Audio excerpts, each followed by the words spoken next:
You can start whenever you want. You have 11 people online. Good morning. My name is Geralyn. I'm the staff attorney with Bay House, Housing and Family Justice Center. Before we get started, I just want to say if you have any questions, please let me know. For those of you online, I'm sure you could type them in the box and Katie would relay those to me when available. So just a few things about Bay House. That is our local domestic violence service provider. We service survivors of domestic violence. I've been there for almost 10 years now. And representing survivors in protective orders, divorce, custody, all things related to domestic violence. I'm housed at our Family Justice Center. For those of you who don't know what a Family Justice Center is, it is a collaborative, coordinated community response to issues of domestic violence. We have our non-residential services from Faith House located there, Lafayette Police, Sheriff's Office, AVEC has an office there, the Visitation Center. Hearts of Hope, the sexual assault service provider, and there's a couple of others that I don't see. So we try to provide as many local services in one building for survivors to try to kind of have a one-stop shop, if you will, to get assistance.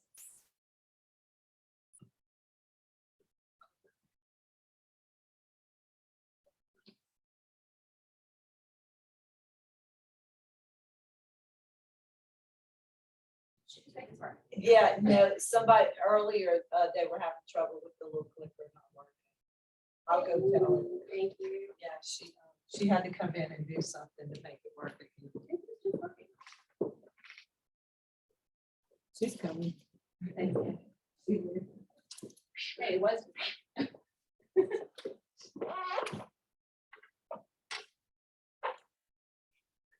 There it goes. There it goes. Oh. Can we click the arrow? Okay, there you go. All right, thank you. Okay, so just in general, some information about domestic violence.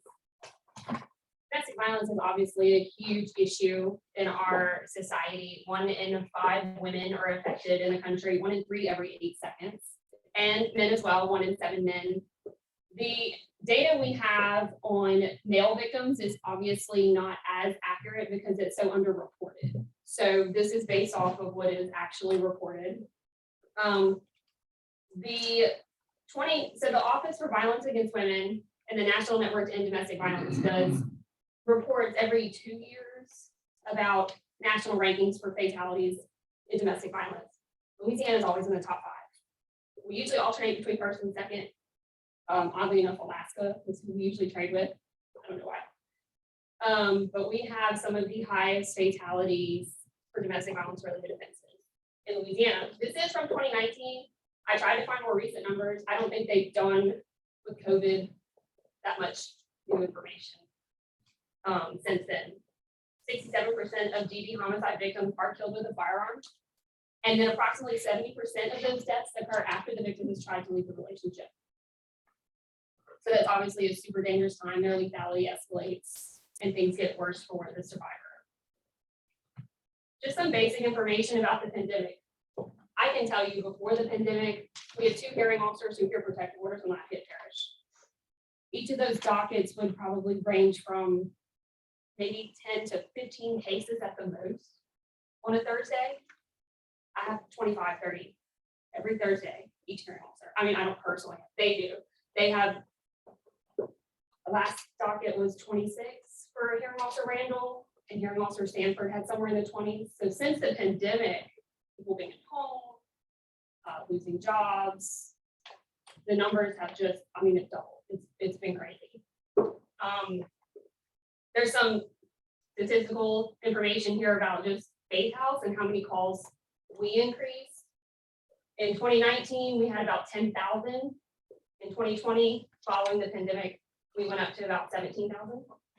So we're on track this year also to go up as well. We never closed during the pandemic. We stayed open the whole time, continued to provide services. So it also provided, or caused rather, an increase in need for law enforcement, obviously, medical assistance, medical professionals, and the judicial system. The protective order department went crazy busy. So it was and judges' dockets got really heavy. So, what is domestic violence? Most people think you have to be physically beaten to be a victim of domestic violence. Under the law, kind of, yes. But in the movement, it's about power and control. So nationally, when we're talking about domestic violence and an imbalance of power in an intimate partner relationship, does one partner have more power and control over the other? So some people might not like it when I say this. If you slap your partner, is that battery? Yes, it's a crime. Should not do that. Is that systemic domestic violence in the relationship? Not necessarily. Yes, it is a power and control move to slap someone. It's very offensive, it's degrading. But is there power and control to where the victim or the recipient of that slap is consistently less in the relationship, has no authority, no independence, no financial autonomy, is the perpetrator the superior individual in the relationship? When that happens, you have domestic violence. You can see that through jealousy and controlling behavior, a lot of verbal abuse. When you really break someone down in their soul, they feel less than. When you isolate them, threats of violence, breaking objects around the house, use of any force during an argument, of course, physical abuse. And I have a lot of stalking, cyber stalking. That all plays into the realm of domestic violence and the imbalance of power and control. Okay, this is a lot. It's really wordy. Didn't fit on one slide. But domestic violence in Louisiana law. So to start civilly, under Title 46, which is the Domestic Abuse Assistance Act, any petitioner can seek relief under the Domestic Abuse Assistance Act by showing by a preponderance of the evidence that they're a victim of domestic violence. You show you're a victim of domestic violence by establishing you've been the victim of a crime against the person defined in the criminal code. So it's kind of like this hybrid analysis, but you're at a preponderance standard, not beyond a reasonable doubt. So you use the offenses in the criminal code to show that you've been a victim, and then show by a preponderance of the evidence that it occurred. The two offenses in the criminal code that do not count are negligent injury and defamation. So I have the statutes for you there. Of course, I have assault, stalking, and battery, obviously. And there's a slew of the crimes against the person. Recent legislation tried to incorporate financial abuse into the Domestic Abuse Assistance Act. I don't know if that passed, but they're trying to put all of that in. Obviously, that's a little hard to prove. The venue rules are kind of lax in Title 46 because you can file in Louisiana, as you all know, your domicile is anywhere where you have an intent to remain. If someone flees from Iberia Parish and comes to shelter in Lafayette, and they have no intent returning to Iberia, well, then for all intent and purposes, they live in Lafayette and they can file for relief here. And obviously, there's an exception. There are some exceptions like custody and the UCC JEA and what relief you can receive under for custody, depending on if other custody proceedings have been filed elsewhere. The one exception is if you have an open active divorce anywhere, you have to file your petition for protection in your divorce action in whatever parish it's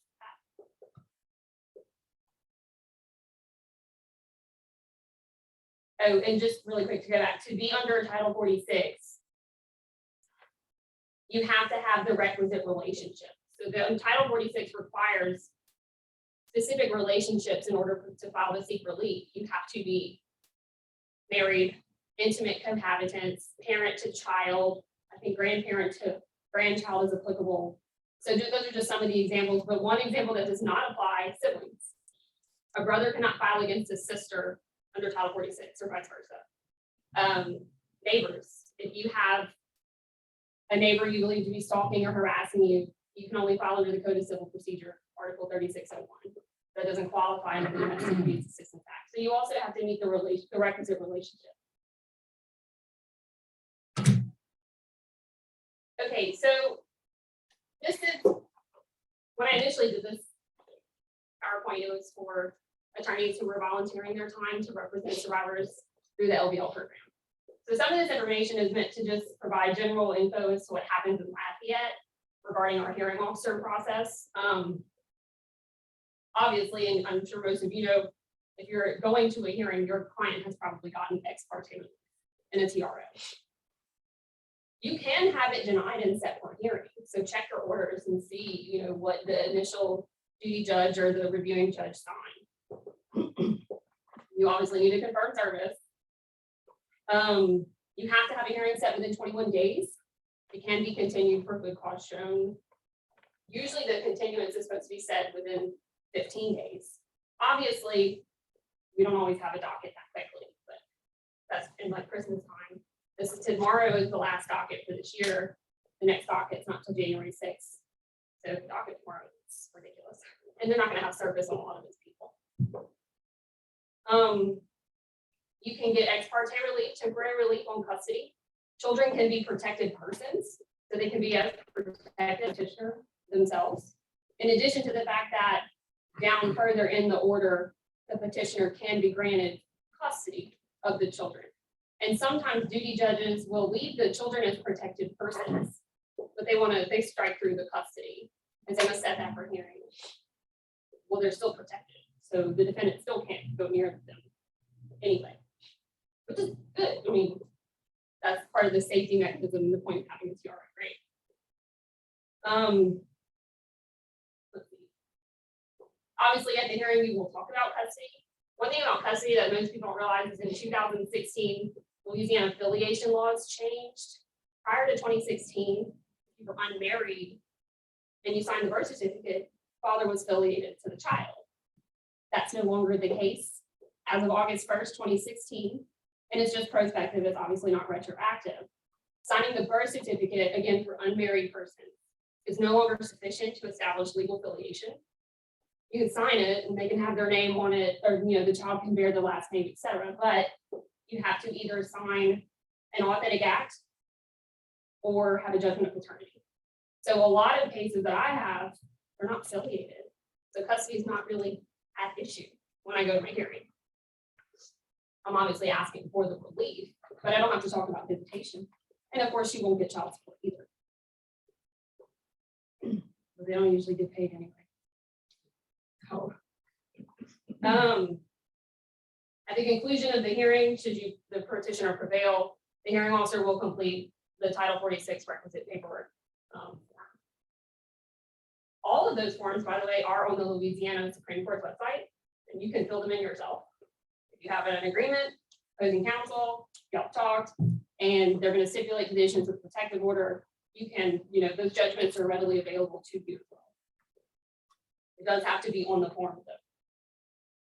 One type of alternate relief is a preliminary injunction. Okay, these used to be referred to as stay away orders. They're not protective orders. If you violate it, it's not a crime. I mean, it can be, your violation is battery, but you are not committing the crime of violation of protective order because it's not a protective order. Our preliminary injunctions specifically omit the word abuse. You are prohibited from harassing, stalking, tracking, following, monitoring, or threatening the petitioner. If it contains the word abuse, it should be on an L4 form. If it does not contain the word abuse, then it's a civil injunction. And then of course, if you don't meet your burden of proof, you can obviously have your case dismissed. Cost. Title 46 mandates that all perpetrators be cast with costs. It also mandates attorneys recoup their attorney's fees. Most attorney's fee statutes, as you all know, are discretionary. Except in Title 46, it's mandatory to bring your affidavits, collect on behalf of your client, your representing petitioner. The only way a defendant does not get cast with costs is if the court finds the petitioner's petition to be frivolous. They have to make that finding. So it has to be a finding for it to be frivolous, and then you can cast the petitioner with costs. There's some more information about protective orders and preliminary injunctions. As I said, an injunction is not a protective order, but it does give some relief, right? So maybe your client alleged abuse in her petition. She has no evidence. There's no pictures, you gotta have something. You gotta hit that 50% plus one, right? That preponderance level. But you don't have anything, but abuse occurred and you can't prove it. You can't meet your burden of proof. So what do? You go in and maybe you talk to opposing counsel and you stipulate to the preliminary injunction. And she gets something. He can't come near her, communicate with her, and I'm using female male pronouns just because that's statistically what happens. I have represented men, I have had male victims. It can obviously go the other way around. But for purposes of just explaining things, I'm gonna treat the victim as a female and the perpetrator as a male. So you can't go near her, communicate with her, and then there is a provision where you can do some custody. Temporary, obviously, you cannot obtain a permanent custody judgment in a protective order proceeding. Also, the preliminary injunction is not sufficient for someone to then go and obtain the domestic violence divorce.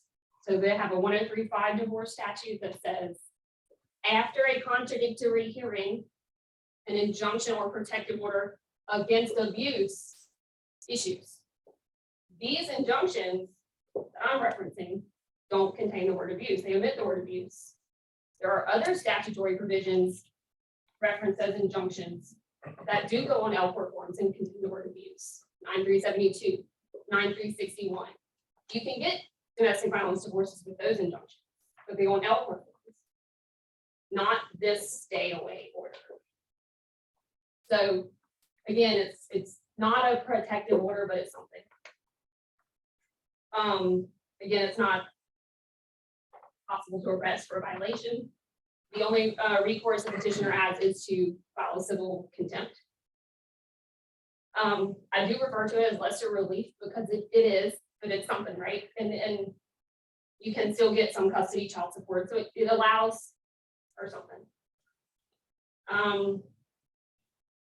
Mutual orders. I never agree or orders it.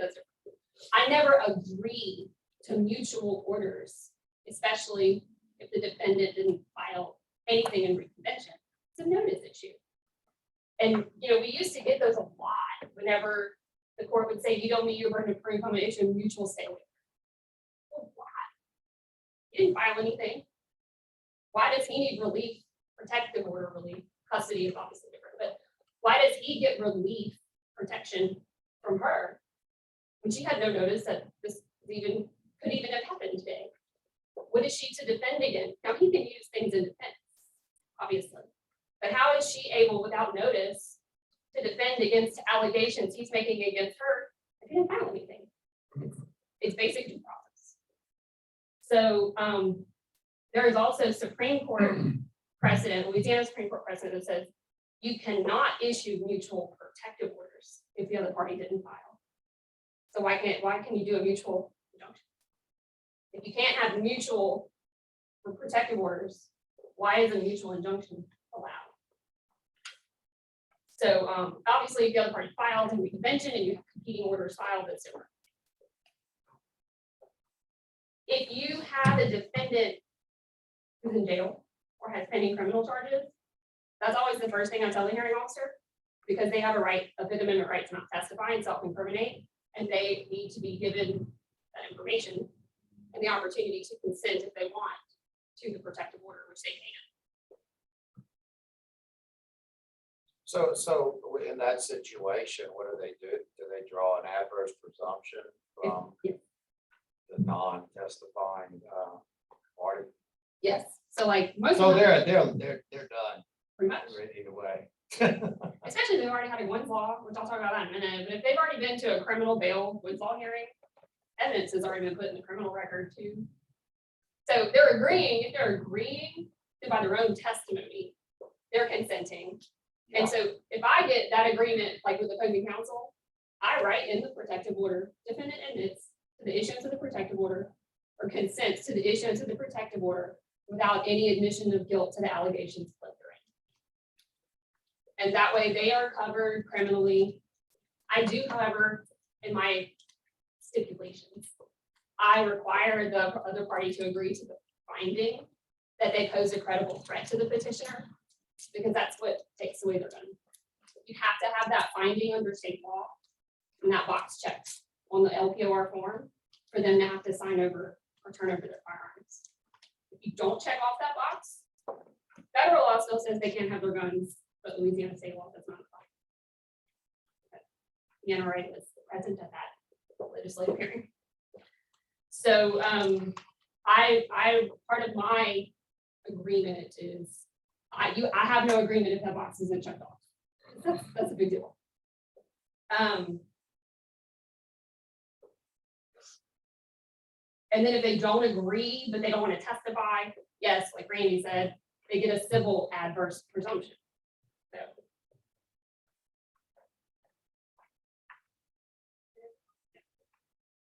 Okay. When you represent a survivor of domestic violence, they're not, most of them do not behave in a way you and I believe they should behave. I have had clients file a protective order and then go and meet their abuser. That happens a lot. Try to imagine yourself in a 10-year relationship or marriage with this person who punches or hits or slaps you occasionally. But the other 50% of the time, they're a nice person that you have children with and you love this individual. It's extremely hard for victims to leave that normal that they live in and then file proceedings against this person who's made their life hell. And they may not even recognize how much this person has made their life hell until they get out and look at it from an entire perspective. In the relationship, they're living day to day. How do I survive today? How do I protect my kids today?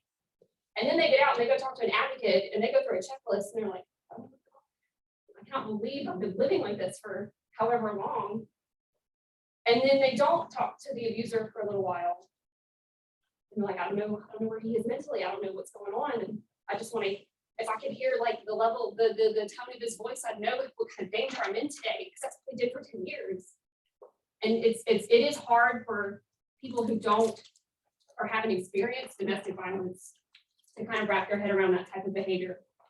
It is common. It does happen. I have had many clients go and maybe not meet with their abuser, talk to their abuser, Bail them out of jail. bail them out of jail.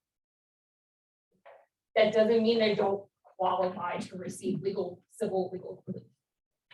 So trauma-informed care, when you're meeting with this client and having these conversations with them about, don't feel guilty, and this isn't your fault, and it's normal. These responses or emotional responses you're feeling are normal.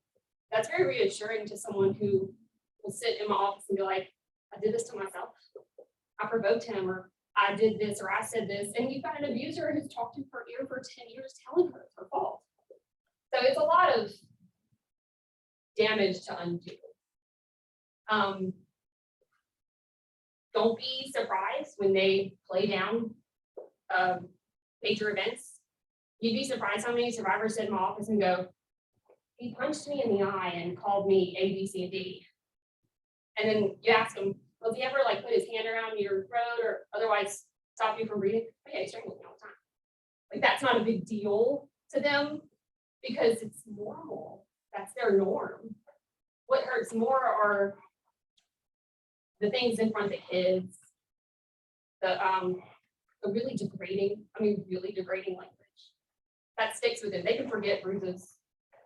You know, it's hard to wrap your mind around this mentality that they suffer.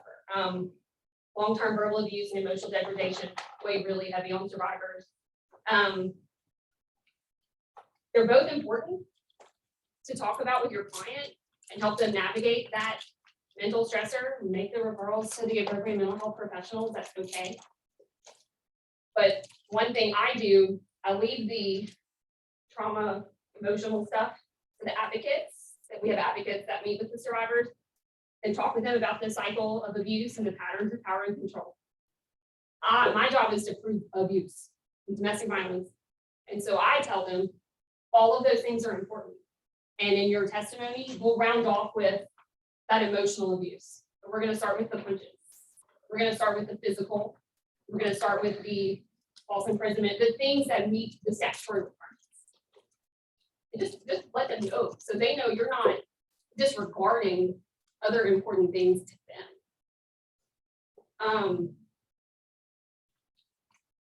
I also have a conversation with them about what I'm using in my case in chief and what I'm gonna use as, with the defendant under cross. Like maybe they have some messages and they don't understand hearsay, and I can't use that indirect with the victim. And so you have to reserve it for cross with the defendant. Have that strategic conversation, just because if they don't know why you're not using what they think is super important evidence. So you can discuss that tactic or those trial tactics with them. A lot of survivors say, like, he's a good dad. And I say, with all due respect, he's not if he's strangling. So we need to make a decision about how you want to start out with custody, supervised, unsupervised, etc. And then you can tell them it's not permanent. This isn't permanent. Permanent custody still has to be handled in a regular civil custody suit. They can go to some classes, do the classes. He can still see them supervised and work towards unsupervision if he meets those statutory requirements. You gotta have those conversations with survivors. They think, as long as I don't have to see him, I don't care. But you will if you're doing unsupervised custodial exchanges. And so they don't think about the logistics of that in future.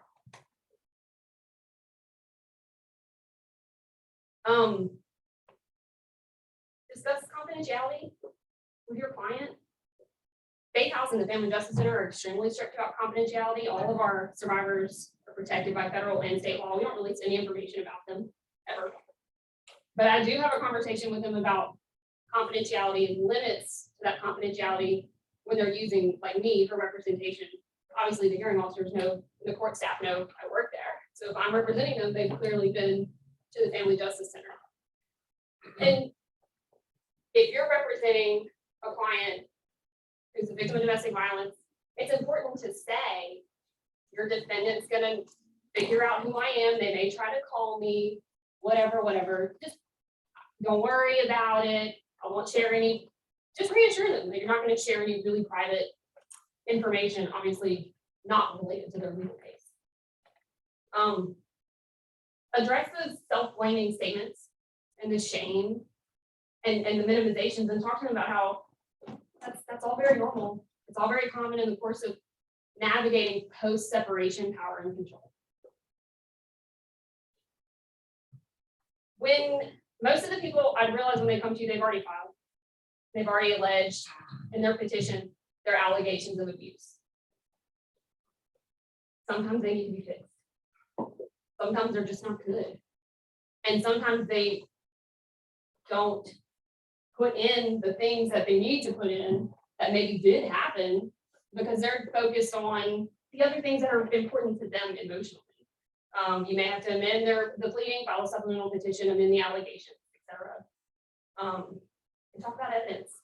You'd be surprised how many pro se litigants come to court and are like, well, I have messages in my phone. Print that stuff out. You have to print it. Print some pictures. If you need help, you can send them to the Family Justice Center. We'll have an advocate meet with them, help them organize their evidence. That's fine. But they do have to have something. They're going to confuse chronological events. When you're in a trauma moment, think about like when you've been in a car accident. Do you remember every single detail in the exact order that it happened through the whole event? Your memory function goes straight to self-preservation. Memory goes out the window. Your brain goes to self-preservation. The hippocampus, part of the brain that records trauma moments, or any memory rather, shuts down in a trauma moment. What survivor should be expected to remember in exact detail as she's being strangled, where she was, and what happened before or after, especially if she passed out, which happens a lot. So they're not recording the events in a correct, accurate chronological order. It's not human nature. So when they seem scatterbrained, they're not lying, not necessarily. They're confused. They could be lying, but generally they're confused. I had a survivor who was punched in the face, and as she went down, her head caught the corner of an end table. And so it looked like someone had stabbed her, kind of. She doesn't remember what she hit. We later found out it was the end table through her mom, but she was like, I don't know how I got that. I have no idea. All I remember was I was on the bed and then I was on the floor. She had a big black eye. You just punched in the face. I didn't expect her to remember. I just had a picture of a hole in her head. I had one survivor who got stabbed in the face with a knife. And the knife went through her cheekbone and the tip of it was sticking through the roof of her soft palate. She doesn't remember anything that happened after that, except that she went to the hospital. And I don't expect her to. You're just not gonna get that kind of detail from a victim. And as you know, an opposing counsel is gonna try to use that. And it is harder in a criminal proceeding because the burden of proof is much higher. But in a civil proceeding, I can tell you that kind of detail, once you get into that specific allegation, put in that picture, you'll need more detail. It is important to talk to them about the fact that the abuser will be at the hearing. They often forget that fact, or not forget, but don't think about it. Like, he'll be there. You'll have to sit in the same room as him, see him. And Lafayette, due to space constraints, they're all in the hallway together. It's terrible. I can't tell you how many people have had to literally move away from victims. And I'm not a bodyguard, but I try to be. Because I don't need her sitting here before her hearing, cowering in a corner crying. And then she's really not gonna be able to report or relay to the hearing officer her facts and allegations. And it's a violation. That TRO is still in place. They should be arrested. But we don't have the staff, the security, the bailiffs to monitor every bench in every hallway. We're on 2 floors already. The 5th and 3rd floor both have protective orders at the same time. Not gonna happen. And I get that. Like, I'm not blaming anybody. I'm just saying this is the reality of the environment that we have to operate in. An advocate at the Family Justice Center who's providing services to your client will accompany your client to court.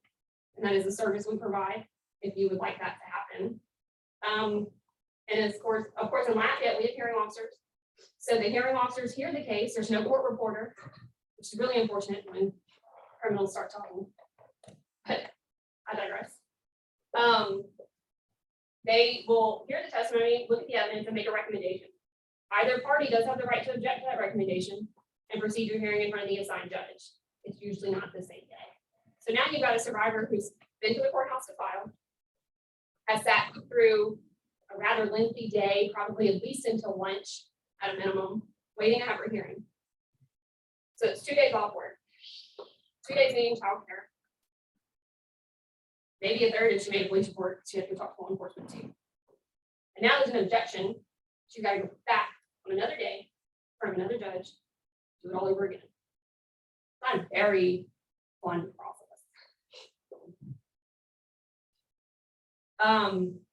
It is a closed courtroom, so that's helpful that there's not other members of the public in the hearing, but they will let the advocate come in and sit. We have had to have bailiffs escort survivors from our office to the courthouse and vice versa. I have had abusers back when we had a parking garage follow staff and survivors in the parking garage. I've been followed. I had one attacker outside the courthouse. I mean, they don't care. So talk about safety, talk about court arrival. Where are you going to meet me? Where do you want me to meet you? Those kinds of things are really important to have. Those conversations are really important to have. And then, you got to talk about waiting for that hearing to start. You get there at 8:30 and you're rushing to get in there. It's docket sounding. They're going through. The hearing officer will explain the procedure for the day, see who's here, and then you rush out and wait. You sit, and they're just twiddling their thumbs. They don't have a phone, which is fine. I totally get that. But They have nothing to do with their nervous energy. They're freaking out. So it's important to have these conversations. I'll also ask every single client, what's a defendant going to say about you? Do you do drugs?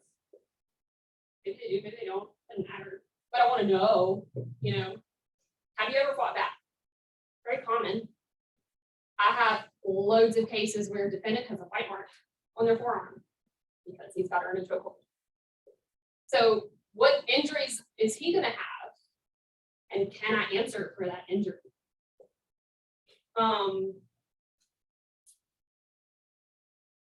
It's important to discuss with them the relief available to them and any other detrimental things that a defendant can bring out. I mean, y'all all know from law school. Do you want to flesh out your skeleton, air out the skeletons in the girl's closet from the case in chief, or have to deal with it in defense? It's a strategic choice. And then have a conversation about custody. Do you want it supervised under the Louisiana domestic violence custody statute? If you prove one incident of severe bodily injury or more than one incident of abuse, automatically defendant has to be supervised. Temporary sole custody goes to the victim. You no longer have a presumption of joint custody. And he must go through at a minimum a 26-week domestic violence class and cannot become unsupervised until he proves completion of the class, successful completion. So don't be violating the end of the class. You're not learning anything. Best interest of the child and free from drugs and alcohol. So it's a pretty, good, it's a really detailed statute. She also, if you meet that burden, you also get a permanent injunction against abuse under 9361. So it's important to have those conversations about custody because you can't obtain that temporary relief in a Title 46 protective order hearing. Okay, so survivors often will focus on, I don't care what happens, I just don't want him to see my kids, or I don't care what happens with joint custody, I just don't want him to see me, or I just want child support. In 10 years, I can count on one hand how many clients have been paid their child support timely and in full. That's separation, power, and control. Why would he pay her? So then she's got to file a rule for contempt, go back to court, or take it to the state, which is great, but it's time consuming in and of itself. I tell every client, don't bank on your child support, you're not gonna get it. You get an order and start accruing the money that you're right, that your kid's right. But you're not, don't plan to pay your light bill with it, because you're not gonna get it on time. So if she's really, really concerned about the child support and that's why she wants to stipulate to a preliminary injunction, talk her out of it. It's not worth it. She's getting lesser relief for money she's not gonna receive.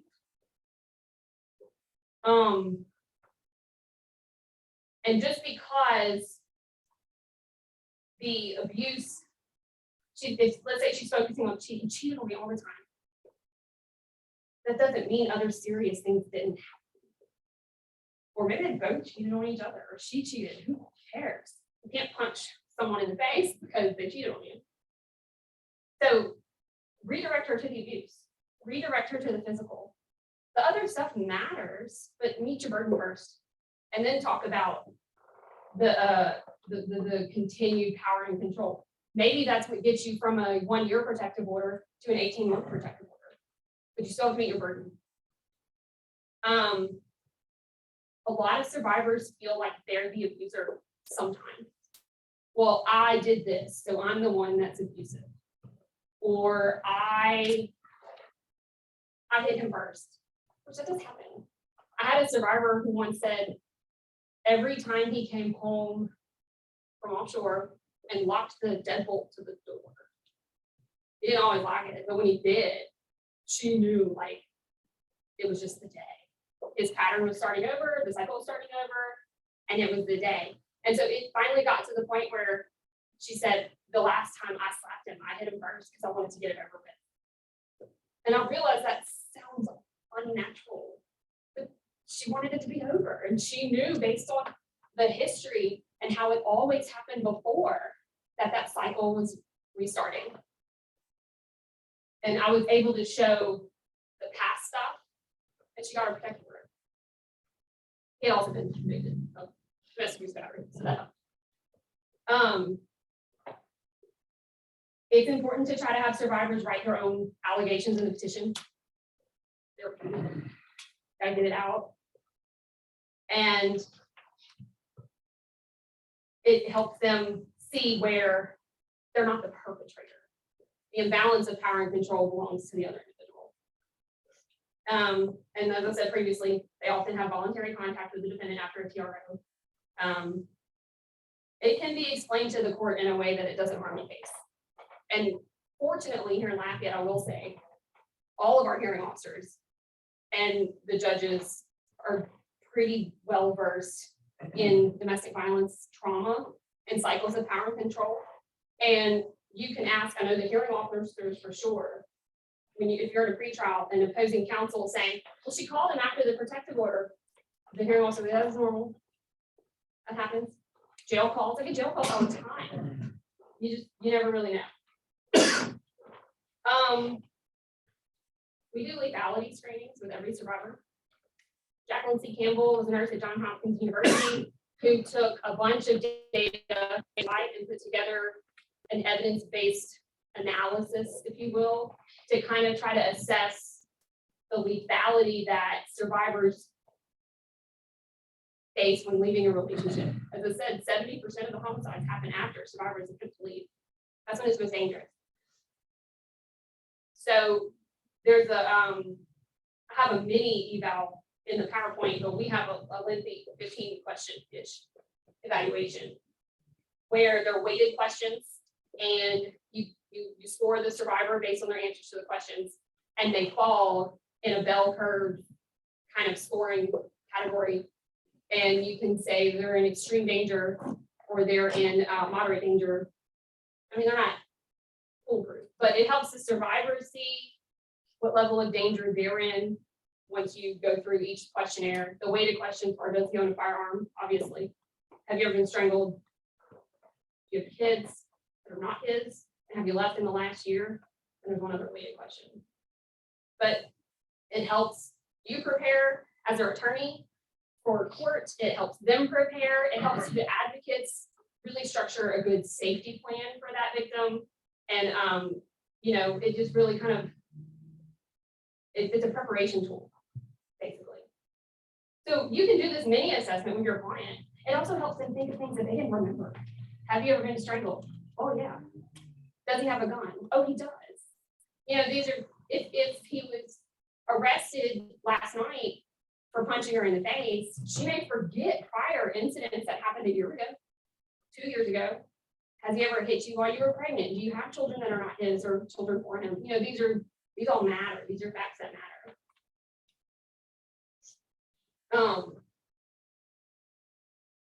It really helps them just prep their testimony. So this is an example of the mini danger assessment. It's a short 5 questionnaire it's meant for clinicians when, mental health professionals when they're initially meeting with victims. But you can use it. And then I have some of the information, strangulation protocol, which we could do a whole day on strangulation. I've got a whole presentation on strangulation. Strangulation is fixing to surpass possession of firearm in weighted importance.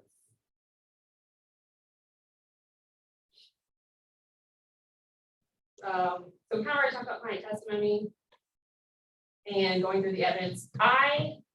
We have paper evidence, text messages, emails, Facebook posts. You probably have cyber stalking or stalking. Obviously, threats to kill in writing are good. It's assault, right? Which I have a lot of that too. But sometimes I'll have 60 calls in 5 minutes. That's harassment. After she has said, don't call me anymore. Or I had one that was in 3 months, 5,000 printed pages of text messages just from him. Just him. And weird stuff. Like he sent her a picture of an ice chest with an axe on it and an emergency room sign and pictures of himself. It was weird, nasty stuff. And they had kids and they were exercising joint custody. And so occasionally she was obligated pursuant to their joint custody judgment to communicate with him about the children. So every every, like, I don't know, 2,000 pages. Hey, you picking up son from school today? And then he'd come back with a F you, blah, blah, blah, and other, that's stalking. I got a permanent protective order for that. That is extreme. That is cyber stalking. And so that's obviously document intensive and takes time to prepare. You're not gonna be able to meet your client day before and fill it out. You need multiple copies, copy for the court, copy for you, copy for defendant. A lot of survivors want to bring their phone in the courtroom. Technically, then your phone has to go in evidence. So print yourself out. Look up the defendant's criminal history. Every defendant I look up the Lafayette City Court records, because that's where misdemeanors go. And I look up in the district court for Lafayette. Now, if it's in other parishes, you got called. But if you have convictions, well, there's one prior incident. You get your protective order on the new incident. Now you have two, and the custody statute should apply. You have a conviction. Maybe he's got a conviction against another victim that won't necessarily help you for custody, but under cross, because he's never done this before, he has no idea how this is abused. I'm such a good guy, I've never been in trouble. Yeah. So you can use that to impeach. So it helps to look up past, criminal history. You can subpoena 911 calls. I've gotten 911 calls before. Jail calls. Oh my God, the things they say from jail. Jail calls. I had one who swears everything he did was because he was on drugs. And it's bad, like he's in jail, held on a one ball. He called from jail to have someone go shoot up her car. So it's a call to a third party. How do I tie him to the jail call? How do I otherwise prove that he orchestrated that? And prove it's not just because you're on drugs, by the way. You did that from jail. You gotta pull the jail call. So subpoenas, you can subpoena those records, things like that. Certified medical records. Survivors often show up with discharge papers. Right. You don't get any opposition from those 911 calls in terms of production. I have not before, but I could see where they would. Yeah. Yes. Now, the The arrest affidavits are public record. yes. But our wonderful sheriff now has now made the decision that he believes that's part of the investigation. But those are supposed to be produced. Arrest affidavits of probable cause will have all the facts you need. Yeah. And they're starting to stonewall us on that. Yeah. Now, I'll subpoena if I need officer narrative, then yeah, I gotta subpoena the cop, right? Because it's hearsay. On the 911 call, what I'm usually using it for is like what she's saying, like to hear in live time what the actual parties are saying. So I get what you're saying to get around a hearsay issue. I'm really focused on the parties anyway. Well, and it wasn't so much the hearsay issue as much as it was, that's ours, No, and it's, it's- No, they'll produce that. Oh, no, I get That's 911 easy. calls. With the email, they'll produce. You show up with a check, they are happy to give you Yeah, that. they'll give you a copy. It's no problem.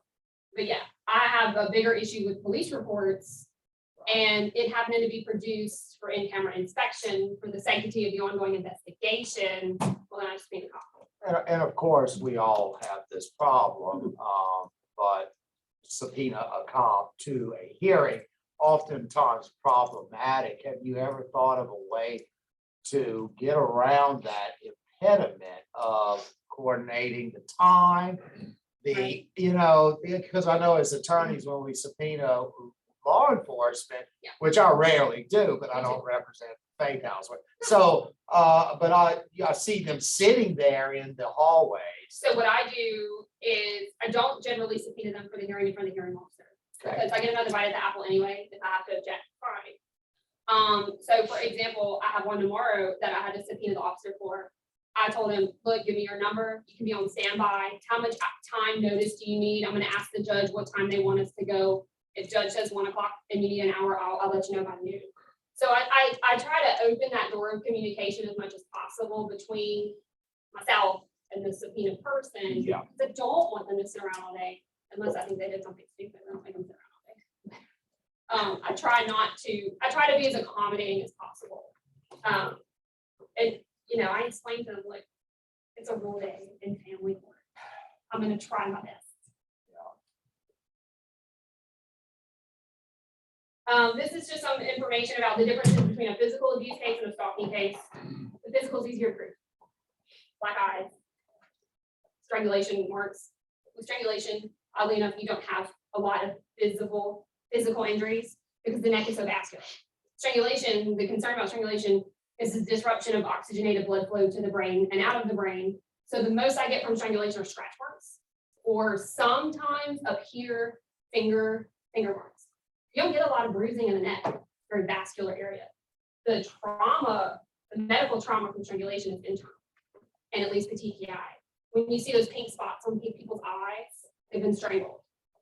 You don't normally have that, you don't always have that much force to result in petechiae, visible petechiae. You always have petechiae on your brain if you've been strangled, which you only know from an autopsy. So strangulation is a little different. Like I said, there's an entire, you can go to the Strangulation Institute website, and they have 4-day trainings they put on nationally. Dr. Bill Smock has been instrumental nationally. Is that a common type of place that guys will go to? Strangling? It's the ultimate control.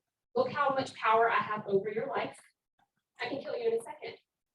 And if you're passing out, you're really close to death. If you urinate or defecate on yourself, you're seconds away from death. I've had survivors who've been strangled, and then they bring them back, and then they start again, and then they bring them back. It's the most bizarre to us way to try to harm someone. You would think a firearm, right? There's little evidence left in strangulation. How do you prove? And then criminally, it's even harder. Yeah, criminally, they charge everybody with strangulation if the hand goes anywhere near the neck.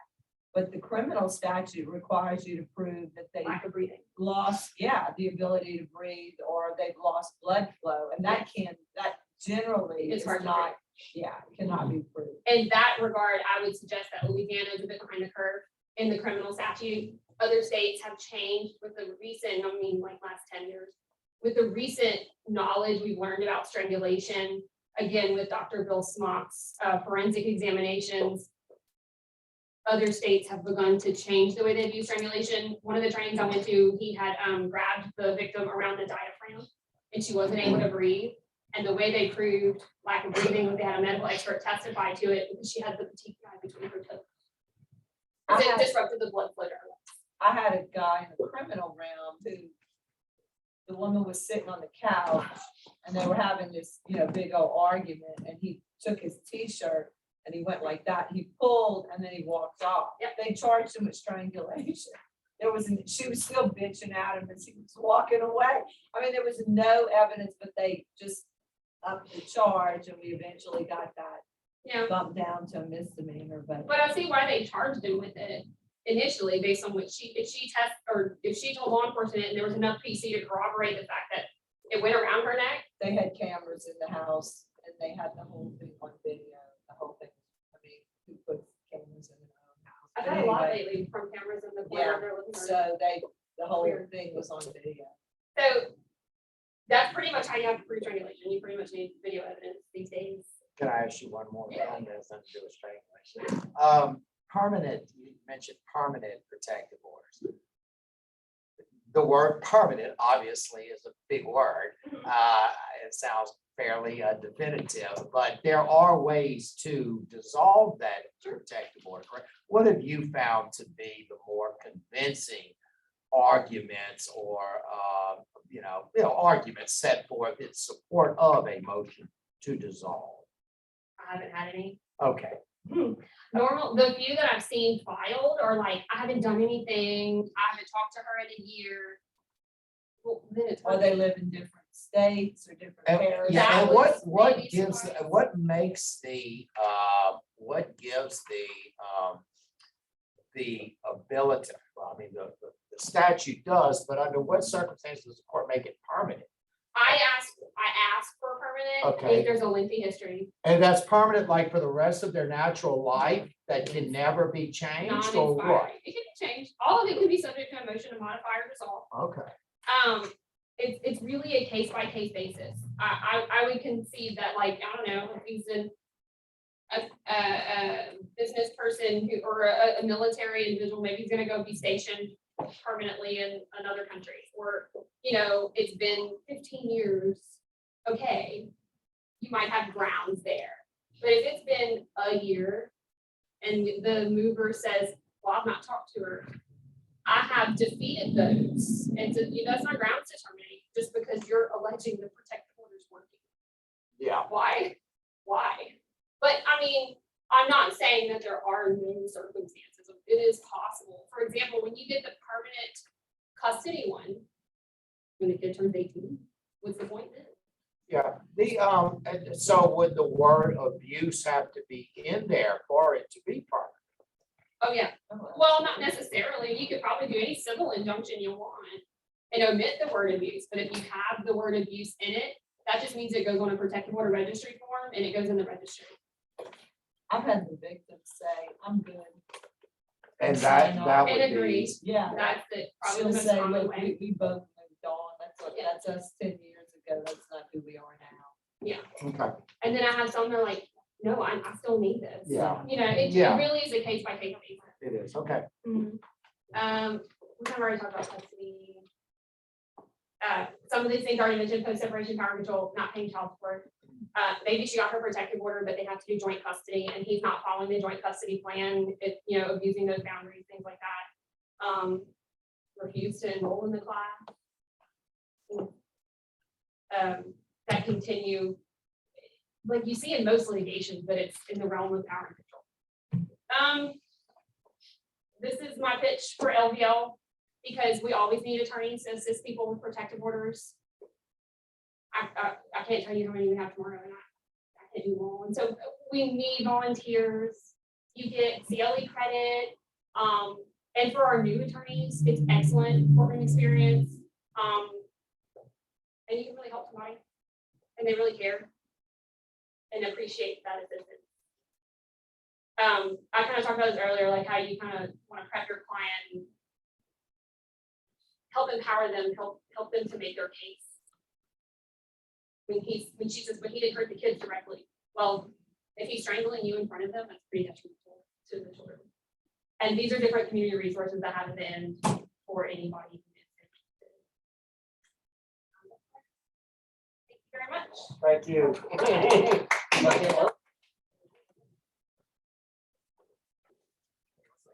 How are you? Good to see you. I'm well.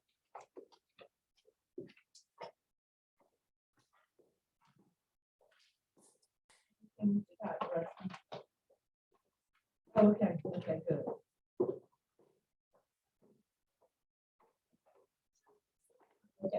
Okay, perfect. All right. Thank you.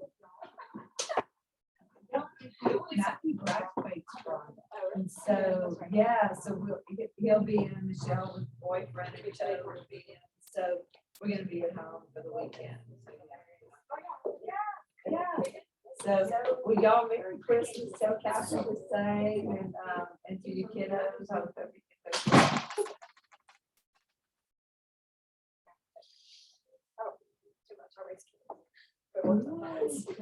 Get off like one day, I want to just. Yes, I'm sure. That's awesome. All right. Yeah, yeah, I'll say. Okay, bye-bye.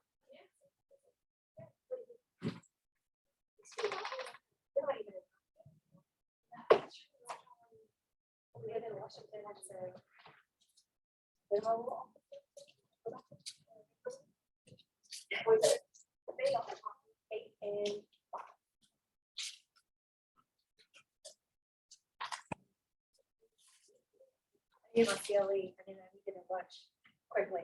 Yeah.